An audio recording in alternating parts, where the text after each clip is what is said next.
और एक विषय पे बात करना चाहता हूं कि हमने सांस्कृतिक अधःपतन की एक सीमा तोड़ी है विदेशी भोजन का अंधानुकरण करके। भाषा में हम विदेशी हो गए, भूषा में हम विदेशी हो गए, भोजन के स्तर पर भी हमारे देश में बहुत ज्यादा विदेशीकरण हो गया। भोजन भी हमारी जलवायु और हमारी जरूरत के अनुसार विकसित हुआ है इस देश में। हमारे लाखों करोड़ों वर्ष के जीवन में भोजन का जो विकास हुआ है ये सबसे बड़ा विकास है भारत में। भारत में माना जाता है, सारे विद्वान इस पर एक मत हैं कि भोजन में जो कुछ हमने विविधता लाई है पिछले हजारों लाखों वर्ष में, ये भारत की सबसे बड़ी देन है पूरी दुनिया के। शायद भारत के भोजन में जितनी विविधताएं हैं दुनिया के किसी देश में आपको नहीं मिलेंगी। आप जानते हैं गेहूं भारत में भी पैदा होता है, गेहूं ब्रिटेन में भी पैदा होता है, गेहूं कनाडा में भी पैदा होता है, गेहूं अमेरिका में भी पैदा होता है, यूरोप के और भी कई देशों में गेहूं पैदा होता है। गेहूं एक ही तरह की फसल है, वो भारत में भी है, यूरोप के कई देशों में और अमेरिका में भी है। हम गेहूं का आटा बनाते हैं और आटे से फिर हम पूड़ी बनाते हैं, कचौरी बनाते हैं, हम पराठा बनाते हैं। पराठे कई तरह के बनाते हैं, पूरियां कई तरह की बनाते हैं, कचौरियां कई तरह की बनाते हैं, रोटी बनाते हैं तो रोटी भी कई तरह की होती है। कोई रोटी तंदूर वाली होती है, कोई रोटी चूल्हे वाली होती है, कोई रोटी गैस वाली होती है, तवे वाली होती है। तो रोटियों के 20 प्रकार हैं, पूड़ियों के 20 प्रकार है, कचौरियों के 20 प्रकार है, पराठों के 20 प्रकार हैं। माताएं बहनें यहाँ बैठी हैं, 1 परत का पराठा, 2 परत का पराठा, 3 परत का पराठा, 4 परत का पराठा, ऐसे पराठे हमारे देश में घर घर में, गांव गांव, गली गली में इतने अद्भुत और इतनी विविधता वाले। हमारे पास क्या है? गेहूं का आटा। उसी गेहूं के आटे से खाने के लिए सैकड़ों तरह की चीजें हम बना सकते हैं, पूरी, पराठा, रोटी आदि के स्तर पर। यूरोप के पास भी वही गेहूं का आटा है, लेकिन उनके पास बनाने के लिए 2 ही चीजें हैं, या तो पाव रोटी या डबल रोटी। 2 ही चीजें हैं उनके पास। और उसको 2 भी क्यों कहें, एक ही चीज है। पाव रोटी, डबल रोटी एक ही तरीके से बनते ही है, बस मामूली सा अंतर है। तो वो गेहूं पैदा करते हैं, गेहूं को पैदा करके आटा बनाते हैं। उस आटे से पाव रोटी, डबल रोटी के अलावा तीसरी रोटी बना ही नहीं सकते वो। हमारे यहाँ सैकड़ों किस्म की रोटियां, पूरियां, कचौरियां हम बनाते हैं। अब भारतवासियों का ये दुर्भाग्य है कि जिस भारत देश में हजारों साल से सैकड़ों किस्म के गेहूं के आटे से बनने वाले व्यंजन रहे हों, वो भारतवासी सवेरे से शाम तक पाव रोटी और डबल रोटी खाते। वो pizza, burger, hot dog, cold dog, इन्हीं नामों पे है सब वो पाव रोटी और डबल रोटी। पिज्जा कह लो, बर्गर कह लो, उसको बीच में से काट के सलाद भर लो या सलाद के बीच में उसको लगा के खा लो, बात तो एक ही है। तो आप देखो कि कितने नीचे हम आए, कितना पतन हमारा हुआ। सैकड़ों किस्म के व्यंजन जो हम गेहूं के आटे से बना सकते हो, उस देश के लोग पाव रोटी, डबल रोटी, पिज्जा, बर्गर खाने में फंस जाएं, तो ये भी हमारे सांस्कृतिक अधःपतन की ही निशानी है, या बल्कि मूर्खता की निशानी। मूर्खता इसमें पता है क्या है? कोई भी पाव रोटी और डबल रोटी जो आप खाते हैं ताजा नहीं होती। ताजा होती तो वो बनती ही नहीं, वो तो बासी ही होती है। वो 1 दिन बासी हो सकती है, 2 दिन हो सकती है, 10 दिन हो सकती है, 15 दिन हो सकती है। यूरोप और अमेरिका में तो 3-3 महीने पुरानी बासी पाव रोटी, डबल रोटी मिलती है और लोग उन्हीं को खा के अपना जीवन चलाते हैं, गुजारा करते हैं। अब हमने उनकी नकल करके हमारे घरों में वो बासी डबल रोटी लाना और खाना शुरू कर दिया। गेहूं के आटे के बारे में विज्ञान ये कहता है कि इस आटे को गीला होने के 48वें मिनट के अंदर इसका रोटी बन जाना चाहिए और रोटी बनने के 48 मिनट के अंदर इसको खा लिया जाना चाहिए। लेकिन पाव रोटी और डबल रोटी का अगर कहानी सुनना और गिनना शुरू करेंगे तो वो तो 10-20 दिन पुराना होता है। उसको खराब कर करके हम खा रहे हैं और फिर बड़ा शान महसूस करते हैं, अपने आप को बड़ा स्मार्ट महसूस करते हैं। हम पाव रोटी खाते हैं, डबल रोटी खाते हैं, स्मार्टनेस मानते हैं इसमें। अब ये सुपर इडियोसिटी है या स्मार्टनेस है, इसको तय करने की अभी जरूरत है। पढ़े लिखे घरों में, खासकर अंग्रेजी वाले घरों में, इस तरह के भोजन का इतना तेजी से प्रवेश हुआ है कि भारत का विविधतापूर्ण व्यंजन अब उनके घरों से गायब हो गए हैं, बाहर हो गए।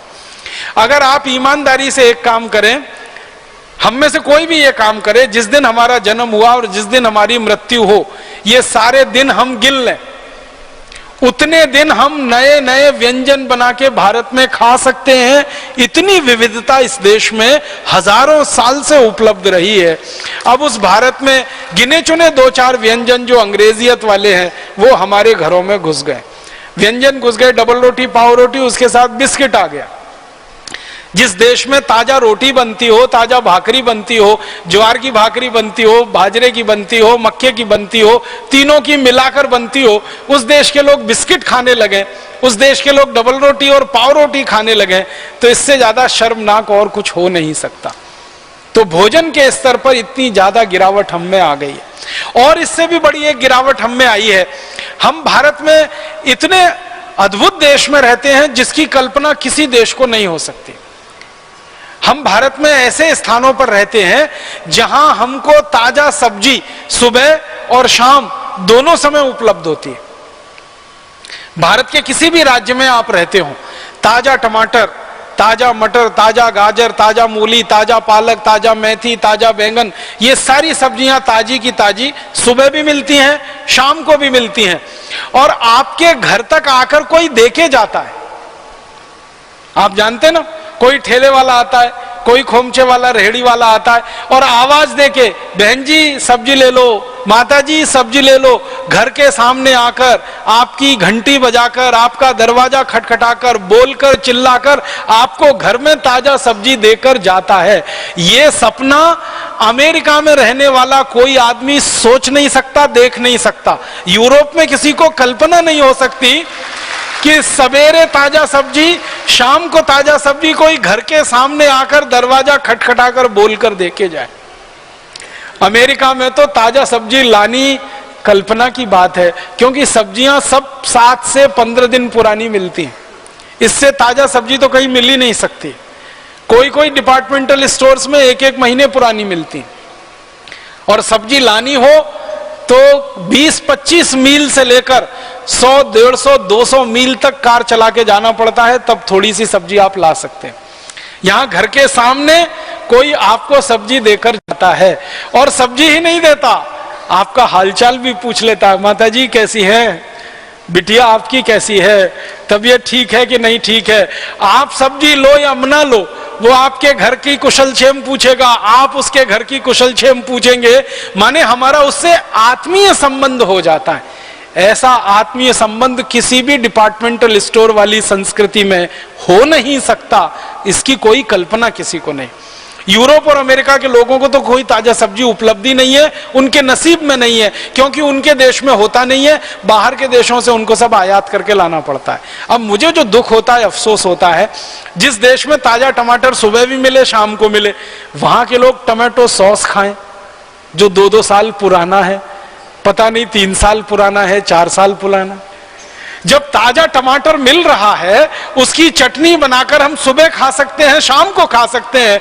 हम बाजार में जाएं और Maggi hot and sweet tomato chili sauce लेके आए, और फिर किसी से पूछे भाई क्या है, तो अंग्रेजी में कहते हैं इट्स डिफरेंट।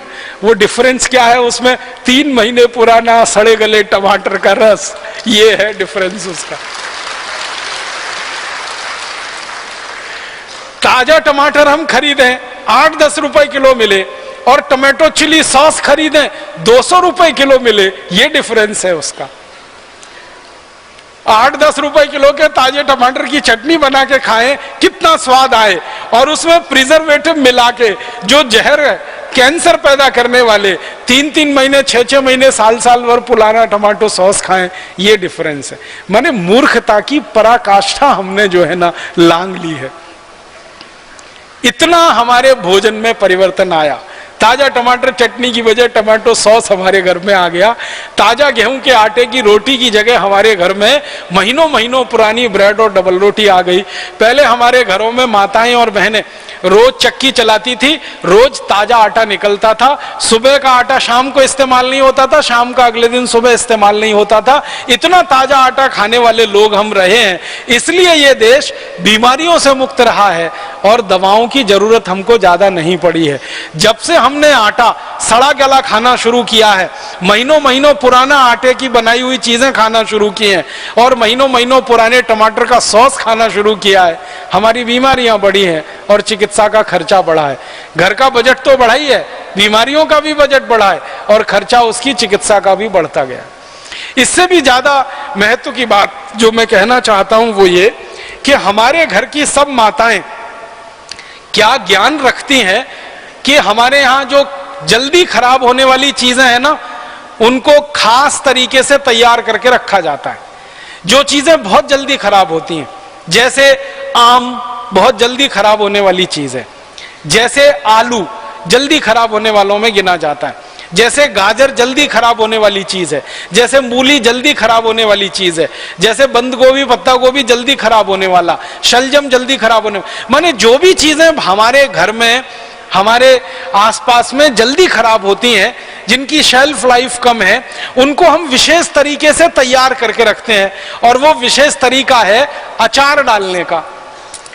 हमारे घरों में अचार डाले जाते हैं, आम के अचार डाले जाते हैं, नींबू के अचार डाले जाते हैं, आंवले के अचार डाले जाते हैं, सब तरह के अचार हमारे घरों में, गाजर का, मूली का, सब तरह के अचार डाले जाते हैं। ये अचार डालना एक तरह से खराब होने वाली वस्तु को लंबे समय की जिंदगी देने का एक तरीका है। मैंने कई माताओं के घरों में 20-20 साल पुराना आम का अचार देखा है। हम 20 साल तक आम को बचा के नहीं रख सकते, लेकिन उसी आम का अचार डालकर 20 साल तक उसको बचा के रख पाते हैं। टमाटर का देखा है, अदरक का मैंने अचार देखा एक घर में 35 साल पुराना।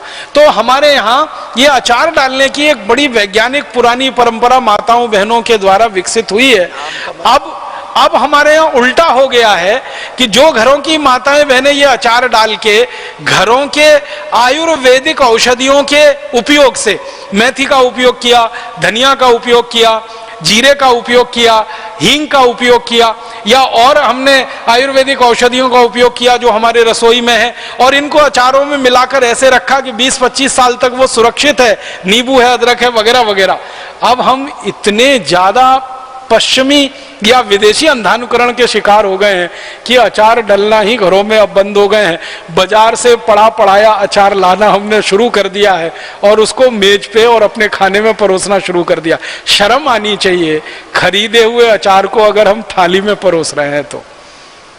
हमारे सांस्कृतिक ज्ञान का कितनी गिरावट वाला ये एक उदाहरण है। जहां हजारों साल से ये परंपरा चलती रही, वहां अब कुछ घरों में ये हालत हो गई है, अचार डालना किसी को आता नहीं, उसकी रेसिपी किसी को मालूम नहीं, उसमें क्या किस अनुपात में मिलाया जाता है किसी को अंदाजा नहीं। तो इसलिए बना बनाया बाजार से खरीद लाते हैं डब्बाबंद, और उसमें बहुत सारे केमिकल, बहुत सारे प्रिजर्वेटिव शरीर को भी नुकसान करते हैं और हमारे भोजन को भी बेस्वाद बनाते हैं। इसी तरह से हमारे भोजन में और भी कई गिरावटें आई हैं। इन गिरावटों की एक लंबी सूची है।